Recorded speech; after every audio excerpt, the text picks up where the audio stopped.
അമേരിക്കയെ വിറപ്പിച്ചുകൊണ്ട് ഇന്ത്യയുടെ നിർണായക നീക്കം. ചൈനയുടെ തോളിൽ ഇന്ത്യ കൈവച്ചുകൊണ്ട് അമേരിക്കയ്ക്ക് മുന്നറിയിപ്പ് നൽകുകയാണ് ചെയ്യുന്നത്. ഇനി ഇവിടെ നിങ്ങളുടെ കളികളൊന്നും തന്നെ നടക്കില്ല എന്നതാണ് ആ മുന്നറിയിപ്പ്.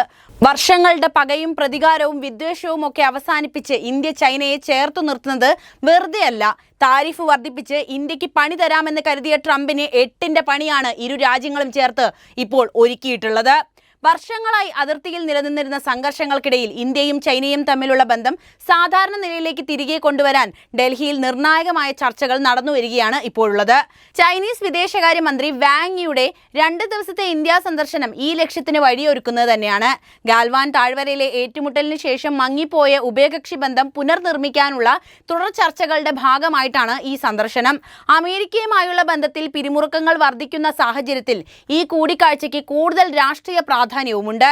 വാങ് യി ആഗസ്റ്റ് 18 വൈകുന്നേരം 4:15 ന്യൂഡൽഹിയിലെത്തി 6 മണിക്ക് വിദേശകാര്യമന്ത്രി എസ് ജയശങ്കറുമായി ചർച്ച നടത്തും. ആഗസ്റ്റ് 19 രാവിലെ 11 മണിക്ക് ദേശീയ സുരക്ഷാ ഉപദേഷ്ടാവ് അജിത് ഡോവലുമായി പ്രത്യേക പ്രതിനിധിതല ചർച്ചകൾക്ക് നേതൃത്വം നൽകും. അതിർത്തി വിഷയങ്ങൾ ചർച്ച ചെയ്യാൻ നിയോഗിക്കപ്പെട്ട പ്രതിനിധികളാണ് ഇരുവരും. പ്രധാനമന്ത്രി നരേന്ദ്രമോദിയുടെ ചൈന സന്ദർശനത്തിന് ദിവസങ്ങൾ മാത്രം ശേഷിക്കെ ഈ കൂടിക്കാഴ്ചയ്ക്ക് വലിയ രാഷ്ട്രീയ പ്രാധാന്യമുണ്ട്. മാത്രവുമല്ല, നിലവിൽ അമേരിക്കയും ഇന്ത്യയുമായി തുടരുന്ന സംഘർഷങ്ങൾക്കിടയിലാണ് ഇത്തരമൊരു നീക്കം ഇന്ത്യയുടെയും അതുപോലെ ചൈനയുടെ ഭാഗത്തു നിന്നും ഉണ്ടാകുന്നത്. റഷ്യയെ പിന്തുണച്ചു എന്ന ഒറ്റ പേര് പറഞ്ഞ് 50% തീരുവ ഏർപ്പെടുത്തി ഇന്ത്യയുടെ സമ്പദ് വ്യവസ്ഥയെ അങ്ങ് നശിപ്പിക്കാമെന്ന് കരുതിയ ട്രംപിന്റെ വലിയ തിരിച്ചടിയാണ് ഇതിലൂടെ ചൈനയും ഇന്ത്യയും കൊടുക്കുന്നത്. കിഴക്കൻ ലഡാക്കിലെ യഥാർത്ഥ നിയന്ത്രണ രേഖയിൽ, അതായത് LACയിൽ ഇപ്പോഴും ഇരുവശത്തും 50,000 മുതൽ 60,000 വരെ സൈനികർ വിന്യസിക്കപ്പെട്ടിട്ടുണ്ട്. ഈ സൈനിക സാന്നിധ്യം കുറയ്ക്കാനും സംഘർഷ മേഖലയിൽ നിന്ന് സൈന്യം പിന്മാറ്റാനും ഈ ചർച്ചകൾ വഴി തുറക്കുമെന്ന് തന്നെയാണ് പ്രതീക്ഷ. കഴിഞ്ഞ വർഷം ഒക്ടോബർ 23 റഷ്യയിലെ കസാനിൽ നടന്ന മോദി ഷീ ജിൻപിങ് കൂടിക്കാഴ്ചയിൽ ഉഭയകക്ഷി ചർച്ചകൾ പുനരാരംഭിക്കാൻ തീരുമാനിച്ചിട്ടുണ്ടായിരുന്നു. അതിന്റെ തുടർച്ചയാണ് വാങ് യിയുടെ ഈ സന്ദർശനം പോലും. അതിർത്തി വിഷയങ്ങൾക്ക് പുറമെ വ്യാപാരം, വിമാന സർവീസുകളുടെ പുനരാരംഭം, കൈലാസ മാനസ സരോവർ യാത്ര, ചൈനീസ് പൗരന്മാർക്ക് ടൂറിസ്റ്റ് വിസ എന്നിവയും ചർച്ചയിൽ ഉൾപ്പെടുന്നു. 2020 കോവിഡ്-19 മഹാമാരിക്ക് ശേഷം നിർത്തിവെച്ച വിമാന സർവീസുകൾ അതിർത്തി തർക്കങ്ങൾ കാരണം പുനരാരംഭിച്ചിട്ടില്ല. ഇന്ത്യ ചൈന ബന്ധം സാധാരണ നിലയിലേക്ക് തിരികെ കൊണ്ടുവരാൻ ഇത് അത്യന്താപേക്ഷിതവുമാണ്. American president Donald Trump Indian ഉൽപ്പന്നങ്ങൾക്ക് 50% അധിക തീരുവയും റഷ്യൻ എണ്ണ ഇറക്കുമതിക്ക് 25% പിഴയും ചുമത്തിയതോടെ ഇന്ത്യ അമേരിക്ക ബന്ധത്തിൽ വർദ്ധിച്ചു വരുന്ന പിരിമുറുക്കങ്ങൾക്കിടയിലാണ് ഈ സന്ദർശനം എന്നതാണ് ഈ കാര്യത്തെ ഏറെ പ്രസക്തമാക്കുന്നത്. ചൈനയുമായുള്ള ബന്ധം മെച്ചപ്പെടുത്തുന്നത് ലോകത്തിലെ 2ാമത്തെ വലിയ സാമ്പത്തിക ശക്തിയുമായുള്ള സഹകരണം ശക്തിപ്പെടുത്താൻ ഇന്ത്യയെ എന്തായാലും സഹായിക്കും. ആഗസ്റ്റ് 19 വൈകുന്നേരം 5:30 വാങ് യി പ്രധാനമന്ത്രി മോദിയുമായി അദ്ദേഹത്തിന്റെ വസതിയിലാണ് കൂടിക്കാഴ്ച നടത്തുക. ആഗസ്റ്റ് 29 ഷാങ്ഹായ് സഹകരണ സംഘടനയുടെ ഉച്ചകോടിയിൽ പങ്കെടുക്കാൻ മോദി ചൈനയിലേക്ക് പോകുന്നതിന് മുന്നോടിയായി ഈ ചർച്ചകൾ നിർണായകമാണ്.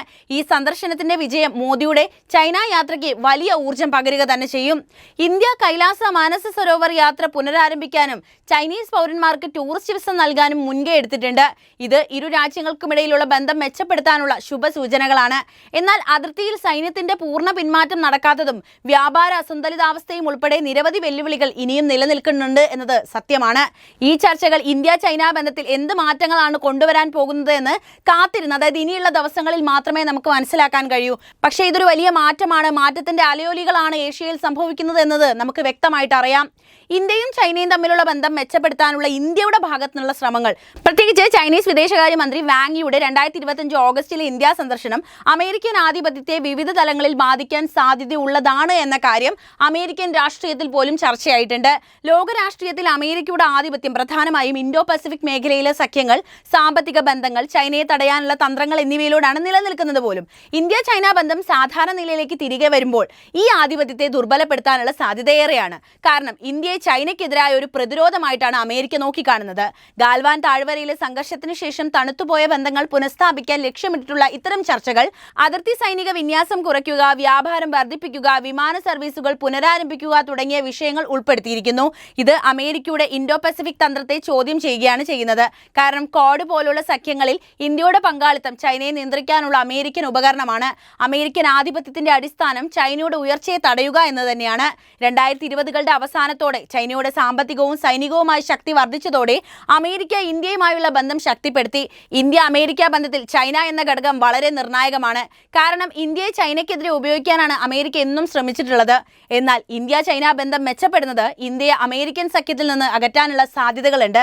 ഉദാഹരണമായി അതിർത്തി ഡി എക്സലേഷൻ സാധ്യമാകുന്നത് ഇന്ത്യയുടെ സൈനിക ശ്രദ്ധ ചൈനയിൽ നിന്ന് മാറ്റി മറ്റ് മേഖലകളിൽ കേന്ദ്രീകരിക്കാൻ അനുവദിക്കും. ഇത് അമേരിക്കയുടെ ചൈന നിയന്ത്രണ തന്ത്രത്തെ ദുർബലപ്പെടുത്തുന്ന ഒന്നാണ്.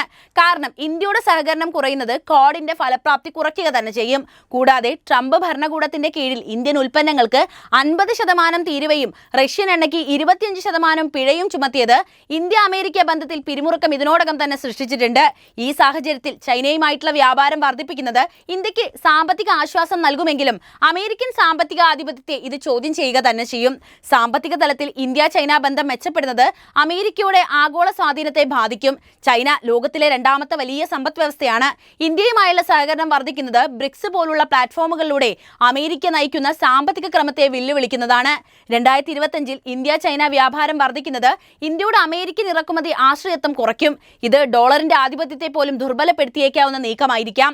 കൂടാതെ ഷാങ്ഹായ് സഹകരണ സംഘടന ഉച്ചകോടിയിൽ പ്രധാനമന്ത്രി മോദിയുടെ പങ്കാളിത്തം ഇന്ത്യയെ ചൈനയുമായി അടുപ്പിക്കുന്നത് അമേരിക്കൻ ഇൻഡോ പസഫിക് സ്ട്രാറ്റജിയെ അപകടപ്പെടുത്തുകയാണ്. രാഷ്ട്രീയപരമായി ഇന്ത്യയുടെ ഈ സംരംഭം അമേരിക്കയുടെ ആഗോള ക്രമത്തെ മാറ്റിമറിക്കാൻ സാധ്യതയുള്ളതാണ്. ഇന്ത്യ ചൈന ബന്ധം മെച്ചപ്പെടുന്നത് ഏഷ്യയിലെ ബഹുമുഖ ക്രമത്തെ പ്രോത്സാഹിപ്പിക്കും. അമേരിക്കൻ ഏകപക്ഷീയതയെ വെല്ലുവിളിക്കുന്ന നയമാണ് ഇത്. എന്നാൽ അതിർത്തി വിശ്വാസക്കുറവും വ്യാപാര അസന്തുലിതാവസ്ഥയും നിലനിൽക്കുന്നതുകൊണ്ട് തന്നെ ഈ മാറ്റം പൂർണ്ണമാകില്ലെന്ന് ചില വിശകലനങ്ങൾ ചൂണ്ടിക്കാണിക്കുന്നു. അമേരിക്കയ്ക്ക് ഇത് തന്ത്രപരമായ പുനർവിചിന്തനത്തിന് പ്രേരിപ്പിക്കാം.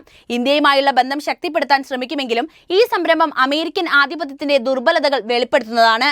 മൊത്തത്തിൽ ഇന്ത്യയുടെ ചൈനയുമായുള്ള സമീപനം അമേരിക്കൻ ആധിപത്യത്തെ ദുർബലപ്പെടുത്തിയേക്കാം. പക്ഷേ ഇതൊരു ബഹുമുഖ ലോകക്രമത്തിലേക്കുള്ള മാറ്റത്തിന്റെ ഭാഗമാണ്. ഈ ചർച്ചകളുടെ ഫലങ്ങൾ ഭാവി രാഷ്ട്രീയത്തിൽ തന്നെയാണ് പ്രതിഫലിക്കുക. എന്തായാലും ഇങ്ങനെയൊരു നീക്കം നടത്തുന്നത് ഇന്ത്യക്ക് ഗുണകരമാണ് എന്ന കാര്യം മാത്രമാണ് പറയാനുള്ളത്. അമേരിക്കൻ പ്രസിഡന്റ് ഡൊണാൾഡ് ട്രംപ് അധികാരത്തിലേറുമ്പോൾ തന്നെ അദ്ദേഹം പറഞ്ഞ കാര്യം എന്താണെന്ന് വെച്ചാൽ യുദ്ധം എങ്ങനെയെങ്കിലും, അതായത് കുറഞ്ഞ ദിവസത്തിനുള്ളിൽ അവസാനിപ്പിക്കുമെന്നതാണ്. റഷ്യ ഉക്രൈൻ യുദ്ധം അവസാനിപ്പിക്കാൻ കഴിയാത്തത് ട്രംപിന്റെ പോരായ്മയാണ്. പക്ഷേ അതിന്റെ പഴി പോലും ഇന്ത്യക്ക് മേലിട്ട് റഷ്യയെ സപ്പോർട്ട് ചെയ്യുന്നത് കൊണ്ടാണ് ഇന്ത്യക്ക് ഇങ്ങനെ ഒരു വിധി എന്നാണ് പറയുന്നത്. ഇവിടെ ഇന്ത്യയുടെ നിലപാട് കൃത്യമാണ്. അമേരിക്കൻ താല്പര്യങ്ങൾക്ക് വഴങ്ങി റഷ്യയോട് മുട്ടാനോ അല്ലെങ്കിൽ റഷ്യയുടെ പിന്തിരിയാനോ ഒന്നും ഇന്ത്യ തയ്യാറല്ല. ഇന്ത്യയെ റഷ്യയിൽ നിന്നും ഇനിയും ഓയിൽ വാങ്ങുമെന്ന് തന്നെയാണ് പ്രധാനമന്ത്രി നരേന്ദ്രമോദി പ്രഖ്യാപിച്ചിട്ടുള്ളത്. അത് ഇന്ത്യയുടെ നയമാണ്. ആരിൽ നിന്നാണ് എണ്ണ സ്വീകരിക്കേണ്ടത് എന്നത് ഇന്ത്യയുടെ വിദേശകാര്യ നയം തന്നെയാണ്. എന്തായാലും വർഷങ്ങൾക്കു ശേഷം ചൈനയും ഇന്ത്യയും ഒന്നിക്കുന്ന ഈ ഒരു ഘട്ടത്തിൽ അത് ഭാവിയിൽ ഒരുപാട് ഗുണങ്ങൾ ഇന്ത്യക്ക് സമ്മാനിക്കുമെന്ന് തന്നെയാണ് പ്രതീക്ഷിക്കുന്നത്. അത് എന്താണെന്നുള്ളത് അടുത്ത കാലങ്ങളിലായിട്ടാണ് നമുക്ക് മനസ്സിലാക്കാൻ കഴിയുക. എന്തായാലും അമേരിക്കൻ വിരുദ്ധമായിട്ടുള്ള അല്ലെങ്കിൽ അമേരിക്കൻ താല്പര്യങ്ങൾക്ക് വിരുദ്ധമായി ഇന്ത്യ ഇങ്ങനെ ഒരു നിലപാടെടുക്കുമ്പോൾ അതിനെ പ്രശംസിക്കേണ്ടത് അത്യാവശ്യമാണെന്ന് തോന്നുന്നു. അപ്പോൾ ഈ വിഷയത്തിലെ നിങ്ങളുടെ നിലപാട് അറിയാൻ താല്പര്യമുണ്ട്. എന്ത് തന്നെയായാലും അത് കമൻ്റായിട്ട് രേഖപ്പെടുത്തുക. ഇന്ത്യ ചൈന ബന്ധം ഒരു നിർണായക ഘട്ടത്തിലേക്ക് കടക്കുന്ന ഒരു സാഹചര്യത്തിൽ ഇതിൽ എന്തെങ്കിലും അപകടങ്ങൾ ഒളിച്ചിരിക്കുന്നു എന്ന് നിങ്ങൾക്ക് തോന്നുന്നുണ്ടോ? നിങ്ങളുടെ അഭിപ്രായം അറിയാൻ താല്പര്യമുണ്ട്. എന്ത് തന്നെയായാലും കമൻറ്റ് ചെയ്യുക. അപ്പം ഈ അറിവുകൾ എല്ലാവരിലേക്കും എത്താൻ വീഡിയോ ഒന്ന് ലൈക്ക് ചെയ്യാനും ഷെയർ ചെയ്യാനും പ്രത്യേകം ശ്രദ്ധിക്കുമല്ലോ.